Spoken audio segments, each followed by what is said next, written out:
नमस्कार, स्वागत है आपका न्यूज इंडिया में। मैं हूं आपके साथ उमंग मथुर। ये बुलेटिन की शुरुआत कर लेते हैं इस वक्त की कुछ बड़ी खबरों के साथ। आपको बता दें कि पश्चिम बंगाल में विधानसभा चुनाव होने में अब कुछ ही समय शेष बचा और राज्य का राजनीतिक पारा लगातार बढ़ता जा रहा है। आज बंगाल में दो राजनीतिक दिग्गजों का आमना सामना होना है। केंद्रीय गृह मंत्री अमित शाह और बंगाल की मुख्यमंत्री ममता बनर्जी आज दक्षिण 24 परगना जिले में होंगे और दोनों नेता अलग अलग वक्त पर यहां पर राजनीतिक कार्यक्रमों में हिस्सा लेंगे। केंद्रीय गृह मंत्री अमित शाह बीती शाम ही बंगाल पहुंच गए और गुरुवार को वो कई कार्यक्रमों में हिस्सा लेंगे। अमित शाह गुरुवार सुबह सबसे पहले भारत सेवा आश्रम में रहेंगे, जिसके बाद नामखाना में बीजेपी की परिवर्तन यात्रा को हरी झंडी दिखाएंगे। यहां पर ही देर शाम को अमित शाह का रोड शो भी होना है। आपको बता दें कि अमित शाह अपने इस दौरे पर दक्षिण 24 परगना के नामखाना में हिंदू शरणार्थी के घर दोपहर का भोजन करेंगे। बंगाल में अमित शाह के पिछले दौरे के बाद एक बार फिर नागरिकता संशोधन एक्ट से जुड़ा मसला गर्मा गया है। ऐसे में इसी को धार देने के लिए बीजेपी अब आक्रामक मोड में आ गई है। अमित शाह हिंदू शरणार्थी सुब्रत विश्वास के घर लंच करेंगे, तो वहीं बंगाल की मुख्यमंत्री और तृणमूल कांग्रेस की प्रमुख ममता बनर्जी भी गुरुवार को इसी जिले में रहेंगी। ममता बनर्जी आज डायमंड हार्बर विधानसभा में सभा को संबोधित करेंगी। यह इलाका आपको बता दें कि ममता के भतीजे अभिषेक बनर्जी का है। बीजेपी की ओर से लगातार अभिषेक बनर्जी को लेकर निशाना साधा जा रहा है। आपको बता दें कि अमित शाह का 7 दिन के अंदर यह दूसरा बंगाल दौरा है। इससे पहले उन्होंने 11 फरवरी को ठाकुर नगर में एक रैली को संबोधित किया था। इस दौरान उन्होंने कहा था कि हम नागरिकता संशोधन कानून लेकर आए, लेकिन बीच में कोरोना आ गया। ममता दीदी कहने लगी कि यह झूठा वादा है। उन्होंने कहा कि हम जो कहते हैं वो करते हैं और जैसे ही वैक्सीनेशन पूरा होगा, जैसे ही कोरोना से देश को मुक्ति मिलेगी, आप सभी को नागरिकता देने का काम भाजपा सरकार करेगी।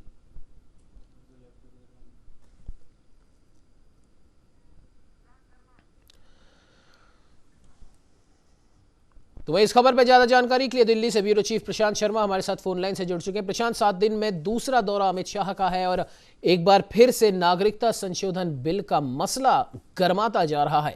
क्या कुछ कहना है आपका? जी उमंग जी, आप देखिए लगातार भाजपा पश्चिम बंगाल पर अपनी रणनीति पे काम करती जा रही है। चाहे उसके लिए प्रधानमंत्री नरेंद्र मोदी का बंगाल दौरा कराना हो, चाहे गृह मंत्री अमित शाह का लगातार जाना हो या जेपी नड्डा का लगातार जाना हो, भाजपा कोई कसर नहीं छोड़ रही है। आज भी आप देखिए गृह मंत्री अमित शाह 2 दिवसीय दौरे पर वहां पहुंच गए हैं और उन्हें पता है कि पश्चिम बंगाल का वोटर उनसे क्या चाहता है, वहां की जनता क्या उम्मीद कर रही है। पिछले टीएमसी का शासन हो या लेफ्ट पार्टियों का शासन हो, उस दौरान जो कमियां रही, चाहे वहां पे हिंदू वोटर बैंक को जो एक करने की एक योजना बनाई है भाजपा ने, उस पर वो लगातार काम कर रहे हैं। चाहे जैसा आपने बताया कि अभी एनआरसी के बिल पे वहां पे चर्चा हो रही है, तो ऐसे विभिन्न जो विषय हैं जो वहां के लोकल लोगों को लगता है कि जिन पे पिछली सरकारों के दौरान काम नहीं किया गया है, तो भाजपा मुख्य रूप से उन्हें उठाने का काम कर रही है। आज भी अगर आप नजर डालें गृह मंत्री अमित शाह का जो दौरा है, उसमें वो चाहे ऐतिहासिक भारत सेवाश्रम संघ जा रहे हो, चाहे कपिल मुनि के आश्रम में जा रहे हो गंगा सागर में, या फिर भाजपा की बंगाल में चल रही जो परिवर्तन यात्रा है उसके 5वें चरण का आज शुभारंभ कर रहे हो, तो वो लगातार ऐसे कार्यक्रमों में शामिल हो रहे हैं। चाहे वो काकुद्वीप दक्षिण 24 परगना में एक रोड शो कर रहे हो काली माँ के मंदिर में पूजा करने के बाद, या फिर सूर्यांजलि कार्यक्रम में शामिल होकर पश्चिम बंगाल के शहीदों को श्रद्धांजलि देने का कल का उनका कार्यक्रम हो, और विप्लवी बंगला सांस्कृतिक कार्यक्रम की प्रदर्शनी का उद्घाटन करेंगे और साइकिल रैली को हरी झंडी दिखाएंगे। तो देखिए आप लगातार बंगाल की संस्कृति से जुड़ते हुए एक मैसेज देने का कार्य भाजपा कर रही है। जी उमंग जी। जी बिल्कुल प्रशांत, और जानना चाहेंगे जिस प्रकार से लगातार पश्चिम बंगाल के मुख्यमंत्री ममता बनर्जी भी केंद्र सरकार पर और केंद्र सरकार के दिग्गज मंत्रियों के बंगाल दौरे को लेकर उन पर लगातार तंज वो कस रही हैं, और साथ ही साथ उन्होंने ये भी कहा कि हम लोगों को ज़रूरत नहीं है इस CAA NRC बिल की, क्योंकि उन्होंने कहा था कि ये सब केंद्र के झूठे वादे हैं। लेकिन अब जब अमित शाह खुद ये कह चुके हैं कि जैसे ही ये वैक्सीनेशन पूरा होगा, देश को इस कोरोना से मुक्ति मिलेगी, अगला काम आप सभी को नागरिकता देने का रहेगा और बीजेपी ने जो वादा किया है वो उसे पूरा करके रहेंगे। ऐसे में आने वाले पश्चिम बंगाल चुनावों पर क्या लगता है आपको, इसका कितना कुछ असर पड़ पाएगा? जी उमंग, इसका गहरा असर पश्चिम बंगाल पे पड़ेगा, क्योंकि बांग्लादेश से जो शरणार्थी आए हुए हैं या फिर अन्य कोई लोग वहां पे रहते हो, तो एक बहुत बड़ा मुद्दा है पश्चिम बंगाल का। और चुनाव जैसे जैसे नजदीक आएगा, राजनीति भी गर्माती जाएगी और वोट बैंक को साधने के लिए सभी दल अपने सारे प्रयास करेंगे।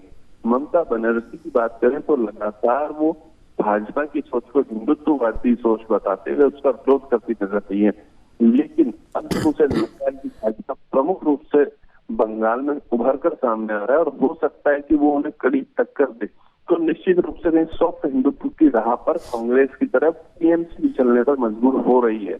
तो निश्चित रूप से आने वाले समय में देखना होगा कि कितना असर भाजपा और टीएमसी की इस लड़ाई का रहता है, और हिंदुत्व जो है वो इस बार पश्चिम बंगाल के चुनावों का मुख्य मुद्दा रहेगा। वहीं आप देखिए टीएमसी के जो सीनियर लीडर हैं वो लगातार, चाहे राजीव बनर्जी हो, चाहे सुदीप अधिकारी हो, चाहे अब दिनेश त्रिवेदी हो, वो पार्टी छोड़ चुके हैं और अधिकतर भाजपा में आ चुके हैं। दिनेश त्रिवेदी से भी उम्मीद की जा रही है कि वो आने वाले दिनों में भाजपा ज्वाइन कर लेंगे। और भी उम्मीद की जा रही है कि टीएमसी के कई विधायक और मंत्री लगातार छोड़कर भाजपा में आएंगे, क्योंकि आप देखिए भाजपा के जो प्रभारी हैं कैलाश विजयवर्गीय, वो लगातार पश्चिम बंगाल में कैंप किए हुए हैं और वो कह रहे हैं कि चुनाव से पहले टीएमसी में सिर्फ ममता बनर्जी अकेली रह जाएगी। इसका मतलब उनकी एक तो बहुत बड़ी योजना है या अंदर खाने बात हो चुकी है कि टीएमसी के जो महत्वपूर्ण नेता हैं, जनाधार वाले नेता हैं, वो टीएमसी छोड़ देंगे।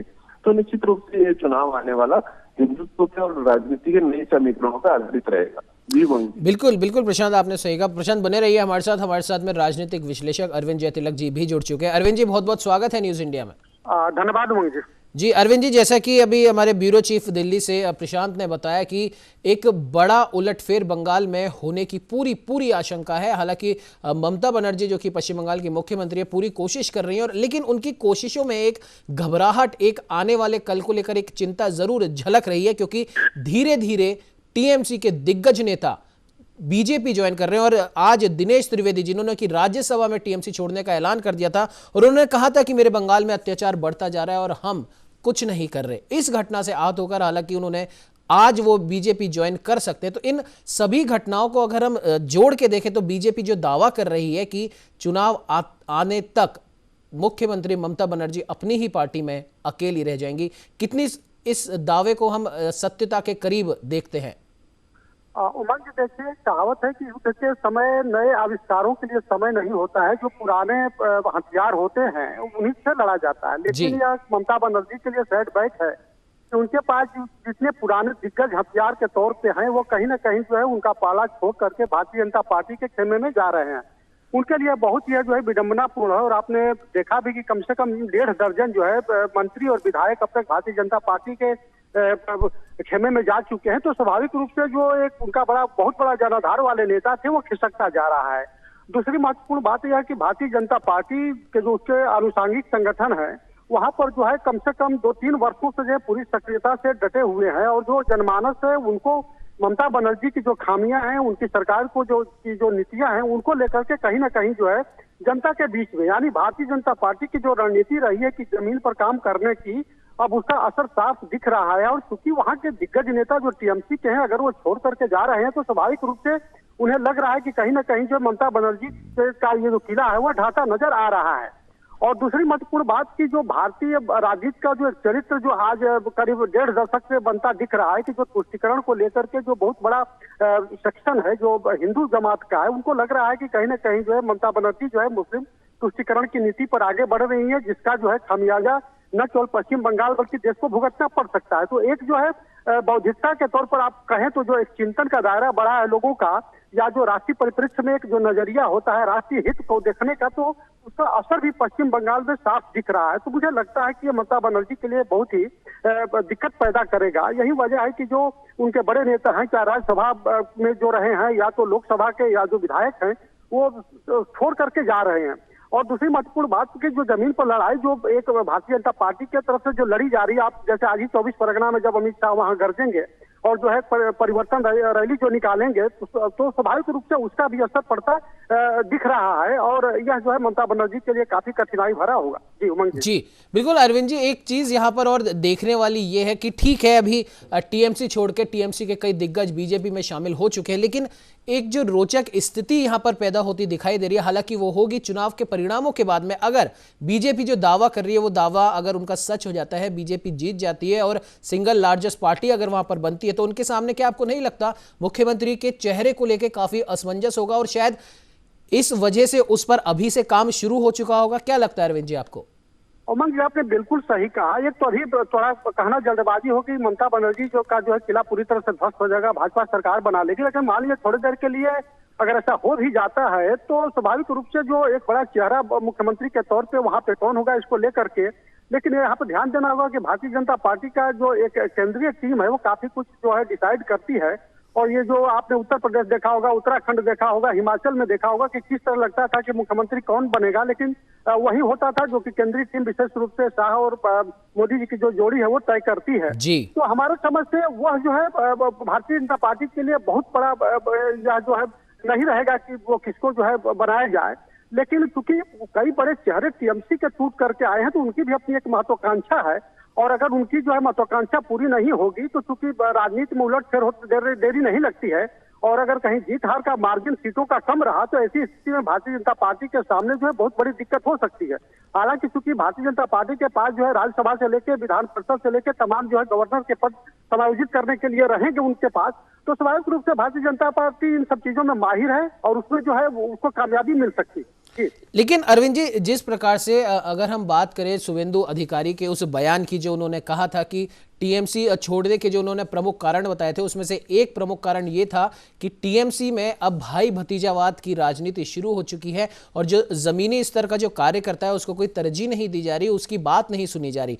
तो जाहिर सी बात है उनकी इस बात में एक छुपी हुई मंशा यही थी कि जिस प्रकार से उन्हें पहले ममता बनर्जी के बाद में सेकंड नंबर पर उन्हें माना जाता था टीएमसी में, वो जो उनकी पोजीशन है वो धीरे धीरे उन ममता बनर्जी के भतीजे अभिषेक के कारण खिसक रही थी। अब ऐसे में चुनाव परिणाम चाहे जो हो, अगर वो बीजेपी के पक्ष में आते हैं तो यहां पर कैलाश विजयवर्गीय जो कि एक लंबे समय से पश्चिम बंगाल में बीजेपी की जमीन को मजबूत करने में लगे हुए हैं, फिर उसके बाद में बाबुल सुप्रियो है, बीजेपी के तो ये दो बड़े नाम है बंगाल में, और कहीं ना कहीं पर्दे के पीछे ये भी चल रहा है पूर्व क्रिकेटर सौरव गांगुली और बॉलीवुड के दिग्गज अभिनेता मिथुन चक्रवर्ती से भी बीजेपी की कहीं ना कहीं बात चल रही है। हालांकि उसको इलेक्शन से जोड़ के अभी नहीं देख सकते, लेकिन फिर भी बात तो चल ही रही है।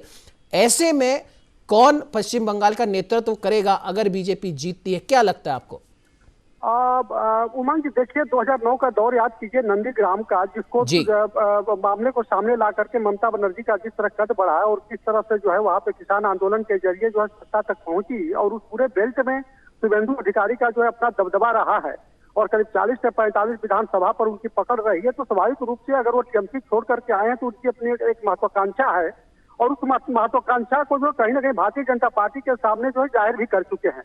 तो निसंदेह ये मान के चलिए कि भारतीय जनता पार्टी की तरफ से उनको कहीं ना कहीं जो है यह आश्वासन दिया गया होगा कि आपकी स्थिति क्या होगी, क्योंकि बगैर बड़े आश्वासन मिले हुआ जो है वो टीएमसी छोड़ते नहीं। दूसरी महत्वपूर्ण बात की आपने बिल्कुल सही कहा कि ममता बनर्जी के पास शुभेंदु को लग रहा था कि नहीं वो सेकंड जो है नेता वही है, लेकिन जिस तरह उनके भतीजे की जो है कद बढ़ता हुआ दिखा और तमाम मामले में जो हस्तक्षेप करते दिखे, तो स्वाभाविक रूप से उनकी जो है एक जो है प्रतिक्रिया सामने आई ही, और वो प्रतिक्रिया इतनी बड़ी हो गई कि उनको टीएमसी तक छोड़ना पड़ा।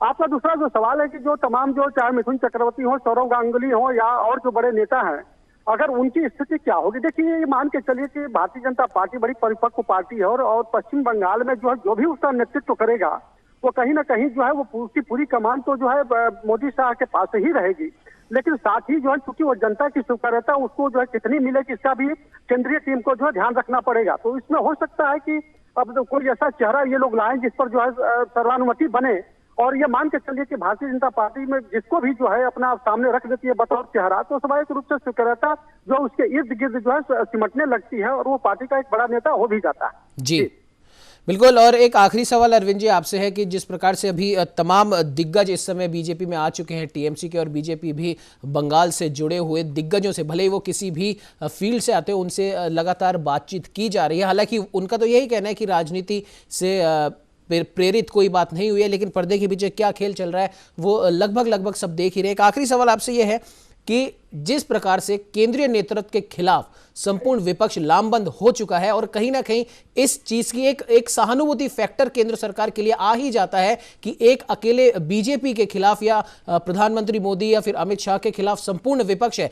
ऐसे में यही स्थिति इस समय पश्चिम बंगाल में देखी जा रही है, क्योंकि टीएमसी का नेतृत्व सिर्फ ममता बनर्जी अकेले कर रही है और उनके खिलाफ में बीजेपी के तमाम दिग्गज नेता लगे हुए हैं। ओवैसी की अलग अपनी पार्टी की रणनीति वहां पर चल रही है, कांग्रेस यहां दूर दूर तक हालांकि दिखाई नहीं दे रही, लेकिन क्या एक सहानुभूति फैक्टर यहां पर काम कर सकता है कि एक अकेली ममता के खिलाफ तमाम दिग्गज लामबंद हुए खड़े हैं?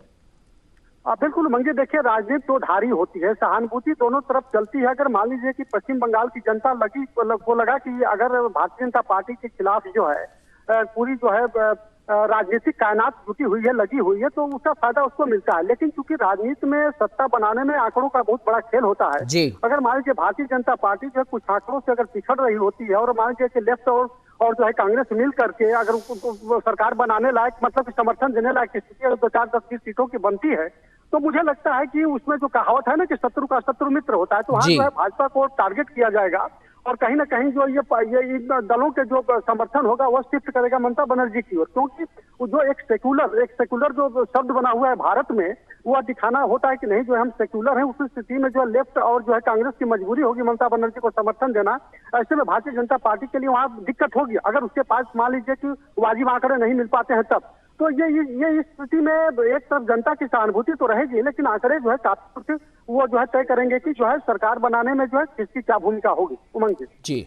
बिल्कुल अरविंद जी, आपने बिल्कुल सही कहा। इस खबर पे तमाम जानकारी देने के लिए आपका बहुत बहुत धन्यवाद। प्रशांत, आखिरी सवाल आपसे भी है कि इन सभी उठापटक के बीच में पश्चिम बंगाल के चुनावों में कांग्रेस की क्या कुछ स्थिति रहने वाली है, क्योंकि यहाँ पर मुख्य जो मुकाबला देखा जा रहा है वो टीएमसी और बीजेपी के बीच में। हालांकि कांग्रेस यदा कदा कुछ ना कुछ बयान वहां पर दे देती है और कमान उन्होंने अधीर रंजन चौधरी को सौंप रखी है, लेकिन फिर भी आपसे जानना चाहेंगे कांग्रेस की क्या कुछ स्थिति आने वाले पश्चिम बंगाल के विधानसभा चुनावों में रह सकती है। प्रशांत जी देखिए उमंग जी, कांग्रेस का ऐसा कोई महत्वपूर्ण रोल अभी दिख नहीं रहा है बंगाल की राजनीति में।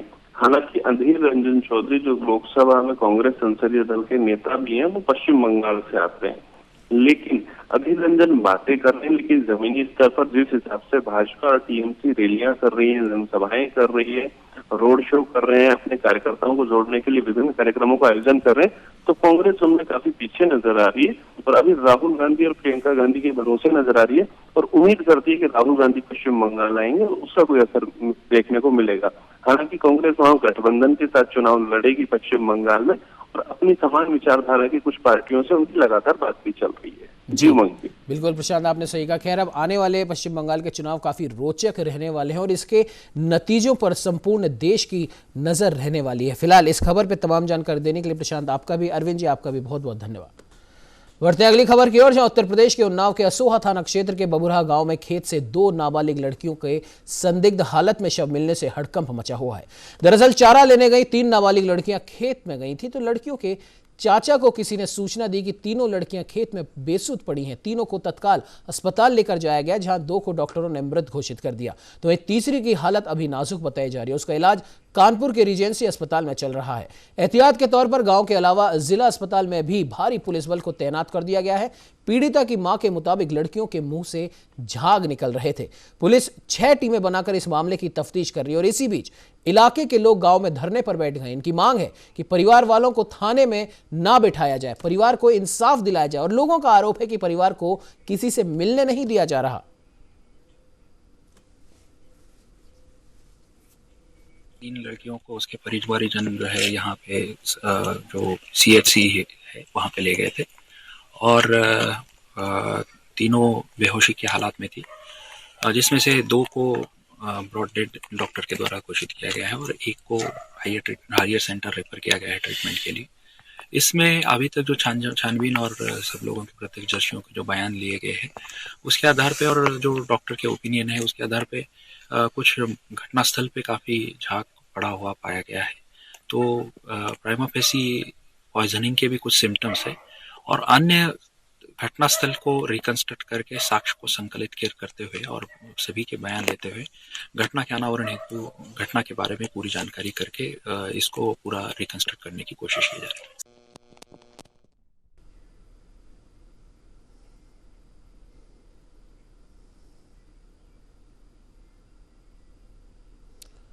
आपको बता दें कि यूपी के उन्नाव जिले में लड़कियों की मौत का मामला अब तूल पकड़ता जा रहा है। 3 वहां पर नाबालिग लड़की थी, जिनमें से बुआ और भतीजी के शव व चचेरी बहन के गंभीर हालत में मिलने से हर कोई आश्चर्यचकित है। 2 लड़कियों की मौत हो चुकी है। तीसरी लड़की कानपुर के रीजेंसी अस्पताल में जिंदगी और मौत की जंग लड़ रही है। विपक्ष इस मामले में लड़की को दिल्ली एयरलिफ्ट करने की मांग कर रहा है। बबुरहा गांव छावनी में तब्दील हो चुका है। जगह जगह बैरियर लगा दिए गए हैं। चप्पे चप्पे पर पुलिस तैनात है। मीडिया मृतकों के परिजनों से नहीं मिल पा रही है। परिजनों को पुलिस के द्वारा उठाए जाने के विरोध में अब ग्रामीण धरने पर बैठ गए हैं। आपको बता दें कि इसी बीच तमाम राजनीतिक हस्तियों के बयान आने भी शुरू हो चुके हैं। भीम आर्मी चीफ चंद्रशेखर ने ट्वीट कर कहा कि उन्नाव केस की एकमात्र गवाह बच्ची का बेहतर इलाज व उसकी सुरक्षा सबसे ज्यादा जरूरी है। बच्ची को तत्काल एयर एम्बुलेंस से AIMS दिल्ली लाया जाए, यानी कि एम्स लाया जाए। उत्तर प्रदेश सरकार का अपराधियों को संरक्षण व अपराधियों के मामले में सरकार की कार्यशैली को देश हाथरस कांड में देख चुका है। चंद्रशेखर ने कहा कि सरकार जान ले, उन्नाव में हम हाथरस नहीं दोहराने देंगे। तो वहीं उन्नाव SP आनंद कुलकर्णी ने बताया कि घटना के खुलासे के लिए पुलिस की 6 टीमें गठित की गई हैं और इसके अलावा स्वैट व सर्विलांस की टीमें भी लगातार काम कर रही हैं। गंभीर किशोरी के बयान व पोस्टमार्टम रिपोर्ट खुलासे के लिए काफी अहम है। तो वहीं इस खबर पर ज्यादा जानकारी के लिए हमारे साथ हमारे संवाददाता नीरज मिश्रा फोन लाइन पे जुड़ चुके हैं। नीरज, हाथरस के बाद में अब उन्नाव कांड पे पूरे देश की नजर है और विपक्ष लगातार लामबंद हो रहा है। अलग अलग राजनीतिक हस्तियों के बयान इसमें आ रहे हैं। भीम आर्मी चीफ चंद्रशेखर ने कहा है कि उन्नाव को हम हाथरस नहीं बनने देंगे। क्या कुछ अपडेट है इस खबर पर? जी देखिए, इस पूरी घटना के खुलासे के लिए पुलिस की तमाम टीमें बना दी गई हैं। 6 टीमें अभी इसमें बनाई गई हैं। पुलिस ऑनर किलिंग की आशंका जता रही है इस पूरे मामले में। आपको बता दें कि यूपी के उन्नाव जिले में बुआ भतीजी के शव व चचेरी बहन गंभीर हालत में ये मिली थी। इन तीनों के गले कसे हुए थे, हाथ बंधे हुए थे और इसमें से 2 की मौत हो गई और एक बच्ची अभी उसका इलाज चल रहा है। तो पुलिस की कोशिश है वो बच्ची जब होश में आ जाए तो उससे पूछताछ की जाए और उसके बाद ही ये पूरी बात सामने आ पाएगी कि आखिर ये पूरा मामला है क्या। लेकिन खास बात यह है कि उत्तर प्रदेश में अब जब जब उन्नाव का जिक्र आता है तो कहीं न कहीं लोगों की धड़कनें बढ़ जाती है कि आखिर उन्नाव में अब क्या हुआ। इसके पहले जिस तरह सबको पता है माथी कांड, कुलदीप सिंह सेंगर का ये पूरा मामला, उसके पहले एक और बड़ा मामला हुआ था जिसमें एक बच्ची को जला दिया गया था, वो भी एक गैंगरेप का पूरा मामला था। वो शिकायत करने जा रही थी। तो उन्नाव का जो मामला है लगातार जब भी उन्नाव का नाम आता है तो इस तरह की घटनाओं में लगातार उन्नाव तो सुर्खियों में कहा जाए बना हुआ है। लेकिन वहां पर जो पुलिस है वो सिर्फ दावे और वादे करने में जुटी हुई है। भले ही ऑनर किलिंग हो, लेकिन अगर इतनी सख्त सरकार का बंदोबस्त है तो किसी की हिम्मत कैसे होती है किसी बच्ची या किसी महिला के साथ इस तरह की हरकत करने की, ये सबसे बड़ा सवाल है। बिल्कुल नीरज, और सबसे बड़ी बात यहाँ पर बार बार जैसा कि अभी आपने भी बताया, उन्नाव और हाथरस की घटना को क्लब करके जोड़कर देखा जा रहा है और जिसमें से जो तीसरी लड़की जो अभी गंभीर घायल है, मौत और जिंदगी के बीच में जंग लड़ रही है, उसका जिंदा रहना यहाँ पर काफी जरूरी है और शायद इसीलिए विपक्ष भी लामबंद है और कहीं ना कहीं न सिर्फ उत्तर प्रदेश सरकार बल्कि केंद्र सरकार भी इस पूरे मामले में संज्ञान ले रही है, क्योंकि वही एक गवाह है जो इस पूरी घटना की गवाही दे सकती है। नीरज, हाँ बिल्कुल, देखिए मैं भी वही कह रहा हूँ कि चाहे ये किसी के द्वारा की गई हत्या हो या चाहे ऑनर किलिंग हो, अपराध किसी भी स्थिति में कम नहीं है। चाहे वो ऑनर किलिंग का मामला हो, फिर भी कैसे हिम्मत हुई कि 2 बच्चियों के साथ इस तरह हाथ पैर बांधकर उनको जहर पिलाकर उनकी हत्या कर देना, या फिर किसी और ने भी इस काम को किया हो। सबसे बड़ी बात यह है कि इतनी बड़ी दुस्साहसिक वारदात को देने की हिमाकत कैसे कोई कर सकता है। अगर कहा जाता है कि 0 टॉलरेंस और इस तरह की तमाम नीतियां और पुलिस प्रशासन इतना चाक चौबंद है, तो यही सबसे बड़ा सवाल है। पुलिस के रसूख पर सवाल उठता है इस तरह की घटनाओं से और कहीं न कहीं महिला सुरक्षा के दाव की पोल भी इस तरह की घटनाओं से खुलती। जी बिल्कुल नीरज, आपने सही कहा। इस खबर पे आप नजर बनाए रखिए। अपडेट के लिए आपसे फिर संपर्क करेंगे। फिलहाल इस खबर पे तमाम जानकारी देने के लिए आपका बहुत बहुत धन्यवाद। बड़ी खबर में फिलहाल इतना ही। देश दुनिया की तमाम खबरों को जानने के लिए आप बने रहिए हमारे साथ और देखते रहिए न्यूज़ इंडिया।